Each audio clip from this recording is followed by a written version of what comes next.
Өнеркәсіпті дамыту қоры Қазақстанның Даму банкі акционерлік қоғамының еншілес ұйымы болып табылады және бәйтерек ұлттық басқарушы холдингінің құрылымына кіреді.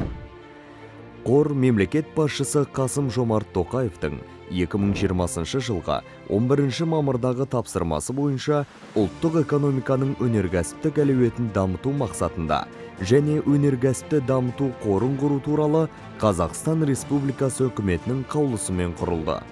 2021 жылғы 27 желтоқсанда қордың мақсаттарын, міндеттері мен мандатын бекітетін өнеркәсіптік саясат туралы заң қабылданды. 2022 жылы лизингтен басқа қорды қаржыландыру құралдары кеңейтіліп, несиелендірумен толықтырылды.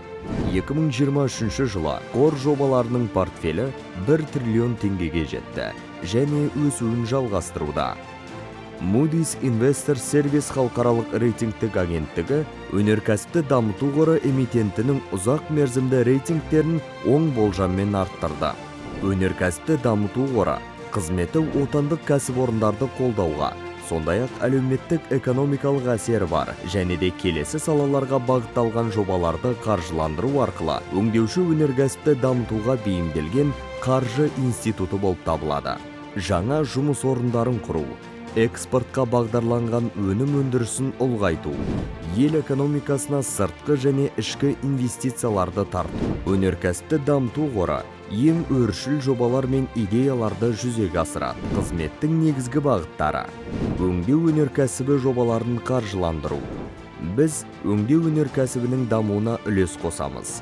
Біздің инвестицияларымыз отандық кәсіпорындардың өндірістік қуаттарын жаңғыртуда және ұлғайтуды ынталандыратын озық технологияларды енгізуге бағытталған.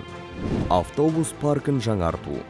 Біз заманауи және экологиялық таза автобустар жобаларын қаржыландыру арқылы ыңғайлы және қауіпсіз көлік ортасын шындыққа айналдырамыз. Біз еліміздің автопаркін жаңа автобустармен жаңартып жатырмыз. Арнайы мақсаттағы автотехниканы сатып алу.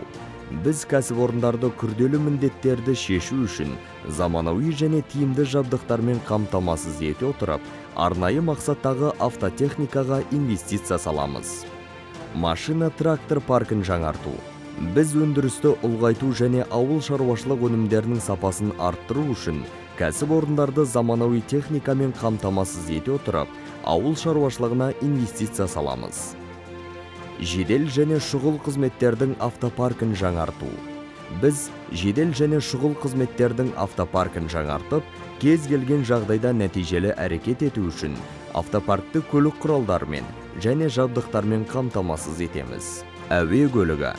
Біз авиациялық индустрияны дамытатын жобаларды қолдай отырып, әуе көлігіне инвестиция саламыз. Коммерциялық лизинг. Біз коммерциялық лизинг арқылы бірегей қаржылық шешімдерді ұсына отырып, бизнестің өсуіне және өндірістік қуаттылықтың жаңаруына ықпал етеміз. Жеке лизингтік компанияларды қаржыландыру. Біз жеке лизингтік компанияларға қолдау көрсетеміз. Өнеркәсіпті дамыту қоры Қазақстанның ұзақ мерзімді лизингтік қаржыландыру саласындағы негізгі ойыншысы.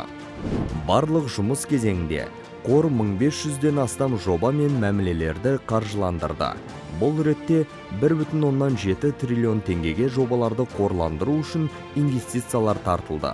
Жобаларды қаржыландыру ел экономикасын әртараптандыруға, орта және жоғары қайта бөлу тауарларын өндіруді қолдауға және ынталандыруға, инфрақұрылымды дамытуға, сондай-ақ Қазақстан Республикасының экономикасына инвестициялар тартуға жәрдемдесуге бағытталған. Қор портфелінің өсуіне Қазақстан Республикасының өңдеу өнеркәсібін дамытудың 2023-2029 жылдарға арналған тұжырымдамасы және Қазақстан Республикасының үкіметінің басқа да бағдарламалық құжаттары шеңберіндегі жобаларды қаржыландыру есебінен қол жеткізілді.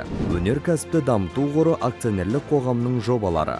Қор қолдаған жобалардың ішінде Қазтехно зауытында Ютон брендінің жолаушылар автобустарын, карьерлік, құрылыс және жол арнайы техникасын өндіру жөніндегі жоба.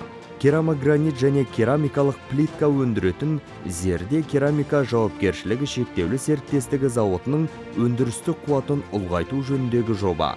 Шинлайн зауытында өндірісті жаңғырту және кеңейту жөніндегі жоба.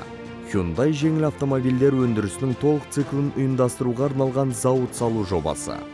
Проммаш комплект зауытында тұтас илектелген темір жол доңғалақтар өндіру жобасы. Silk Road Electronics зауытында тұрмыстық техника өндіру жобасы.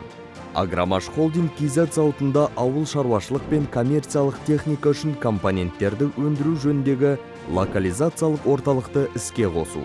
Өнеркәсіпті дамыту қорының қолдауымен шойын құюдан жасалған автомобиль бұйымдарын, автомобиль шиналарын, құрылыс материалдарын өндіру бойынша жобалар, сондай-ақ тамақ, химия өнеркәсібі және басқа да жобалар іске асырылуда.